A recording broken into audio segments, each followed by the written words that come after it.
The Lantern in the Woods. When a lost hiker was guided by a mysterious light deep in the Appalachian wilderness, he found his way to safety. But what left him questioning everything was how no one else could explain where the light had come from. A quiet walk. The Appalachian Trail is known for its beauty, but also its ability to humble even the most experienced adventurers. Jacob Walters, a 22-year-old college student, set out in October 2015 on what he hoped would be a calming solo hike through the Blue Ridge Mountains.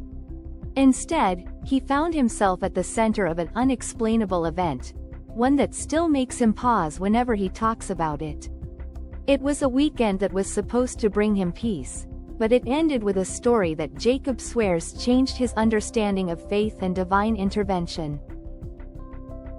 A storm and a mistake. Jacob's hike began uneventfully. The crisp autumn air and the fiery colors of the leaves made the trail feel alive.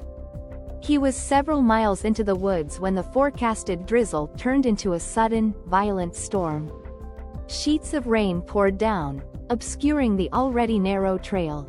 Visibility dropped to almost nothing, and Jacob, relying too heavily on his dampened GPS, made a crucial mistake. He took a wrong turn. At first, Jacob believed he could find his way back, but the rain showed no signs of stopping. The map he carried in his pack was now waterlogged and useless, and his GPS battery drained faster than expected in the cold. He pressed on, hoping to find some semblance of the trail, but by dusk, he realized he was completely lost. Panic set in as the forest around him became a dark maze. Jacob tried to stay calm, reasoning that he could simply retrace his steps in the morning. But then he noticed the temperature plummeting. Without shelter, hypothermia was a real risk. A desperate plea. Jacob huddled beneath a large tree, trying to shield himself from the rain. His flashlight cast a small beam, but it barely penetrated the oppressive darkness of the Appalachian night. He had one protein bar left and a nearly empty water bottle. As exhaustion set in, Jacob thought about his family and how they would react when they realized he hadn't returned. For the first time in years, he prayed aloud, "God, I don't know if you're out there, but if you are, I need help." The forest responded with silence, save for the occasional crack of a distant branch. Minutes turned to hours, and Jacob felt his hope dwindling. Just as he was considering building a small fire to stay warm, something caught his eye, a soft, golden light, just ahead. The lantern's path. At first, Jacob thought it might be another hiker or a park ranger. He called out, "Hello? Is someone there?" But the light didn't respond. It moved steadily, weaving between the trees. Something about it seemed unnatural. It wasn't the harsh beam of a flashlight, nor did it flicker like fire.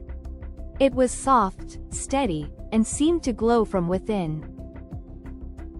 Despite his fear, Jacob felt an almost magnetic pull toward the light. He followed it, stumbling over roots and rocks as it moved further into the forest.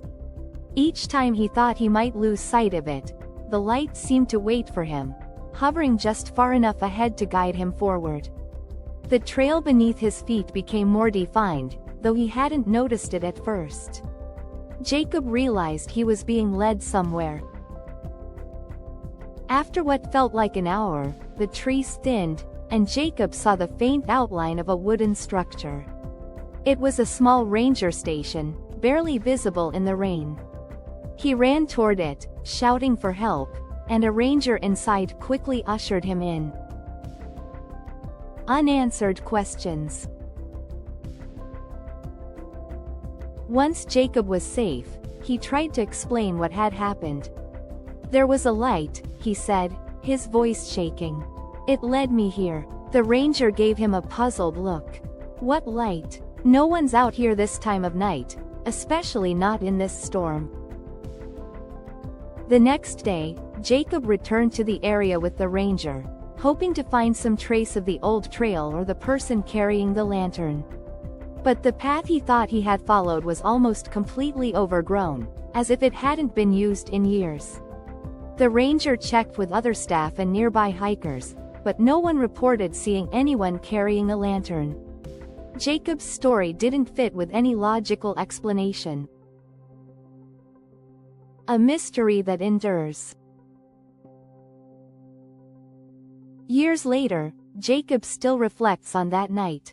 He's told the story to friends and family, and while some believe it was nothing more than exhaustion or a hallucination, Jacob is certain it was something greater. "I wasn't imagining it," he says. "That light was real, and it led me to safety. I don't know if it was an angel or something else, but I know I wasn't alone." The story of the lantern became one of the many whispered tales among hikers in the region, each with their own theories about what Jacob had seen. For him, though, the event was deeply personal. It was a reminder that, even in the darkest of moments, there's a light waiting to guide us, if we're willing to follow it.